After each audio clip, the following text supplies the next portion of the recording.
بسم اللہ الرحمن الرحیم نحمده ونصلی علی رسولہ الکریم اما بعد اللہم صلی علی محمد النبی الامی وعلی آلہ وسلم تسلیما۔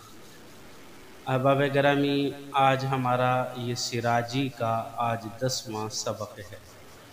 پچھلے سبق میں ہم نے خیفی بہن بھائیوں کے احوال پڑھے تھے، یعنی ماں شریک بہن بھائیوں کے احوال پڑھے تھے۔ تو ذوی الفروض میں سے ہم نے پہلے 4 مردوں کے احوال پڑھنے، یعنی پہلے باپ کے، پھر دادا کے، پھر خیفی بہن بھائیوں کے تیسرے نمبر پہ، اور آج چوتھے نمبر پر شوہر کے احوال پڑھنے ہیں۔ یعنی اگر ایک آدمی ہے، اس کی بیوی کا انتقال ہو جاتا ہے تو شوہر کو میراث میں کتنا حصہ ملے گا، اس کی کیا صورتیں ہیں، آج اس کے احوال پڑھیں گے۔ دیکھیں، شوہر کی 2 حالتیں ہیں۔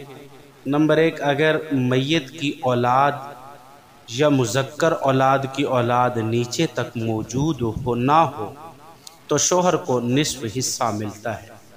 یعنی مرنے والی کی عورت مرے گی تو اس کی کوئی اولاد نہیں تھی، یا اولاد کی اولاد مثلا پوتا وغیرہ کوئی نہیں تھا، تو اس صورت میں شوہر کو نصف ملے گا، یعنی بیوی کی تمام جائیداد میں سے اس کو آدھا حصہ ملے گا۔ بیوی جتنا جائیداد چھوڑ کے مری ہے، جہیز کا سامان بھی بیوی کی جائیداد میں شمار ہوتا ہے، تو اس کا نصف حصہ وہ شوہر کو ملے گا۔ دوسری صورت یہ کہ اگر میت کی اولاد یا مذکر اولاد کی اولاد نیچے تک بیٹا، بیٹی، پوتا، پوتی وغیرہ نیچے تک موجود ہیں تو پھر اس صورت میں شوہر کو ربع یعنی چوتھائی حصہ ملے گا، یعنی کل مال کا چوتھائی حصہ شوہر کا، اور باقی ورثاء میں تقسیم کیا جائے گا۔ اب یہاں دیکھیں، اولاد عام ہے، خواہ مذکر ہو یا مؤنث ہو۔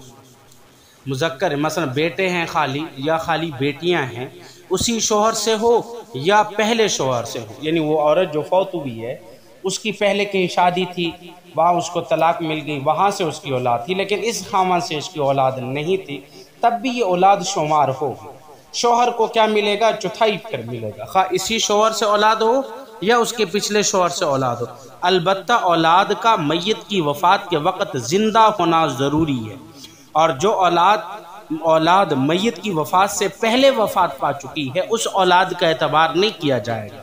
یہاں صرف اس اولاد کا اعتبار کیا جائے گا جو میت کی وفات کے وقت زندہ ہے، تو اس حساب سے اس کو حصے کے اندر کمی اور بیشی ہوگی۔ اگر اولاد زندہ ہے تو شوہر کو پھر اس صورت میں ربع، اور اگر اولاد نہیں ہے یا اولاد تو تھی لیکن ماں کے مرنے سے پہلے اولاد کا بھی انتقال ہو چکا تھا، اب اگر یہ عورت کا انتقال ہوتا ہے تو اس صورت میں اس کے شوہر کو نصف حصہ ملے گا، ربع نہیں ملے گا۔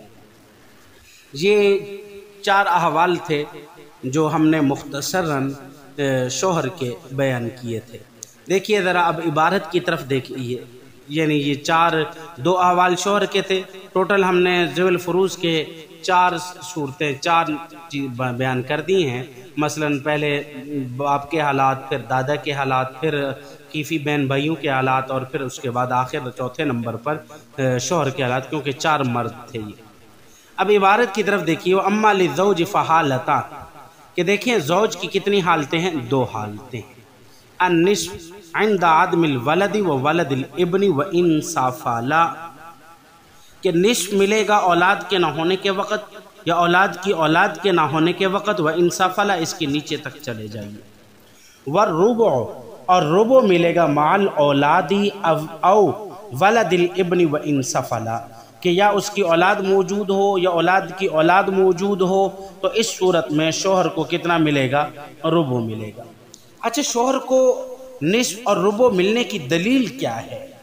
کہ اگر کسی کی بیوی فوت ہو جاتی ہے اور شوہر کو نصف ملے گا یا ربع ملے گا، اس کی دلیل کیا ہے؟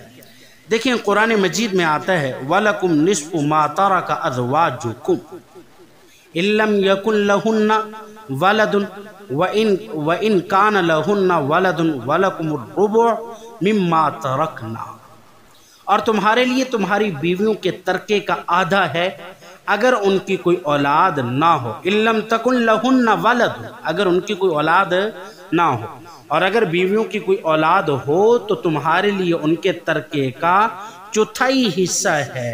وَلَكُمْ،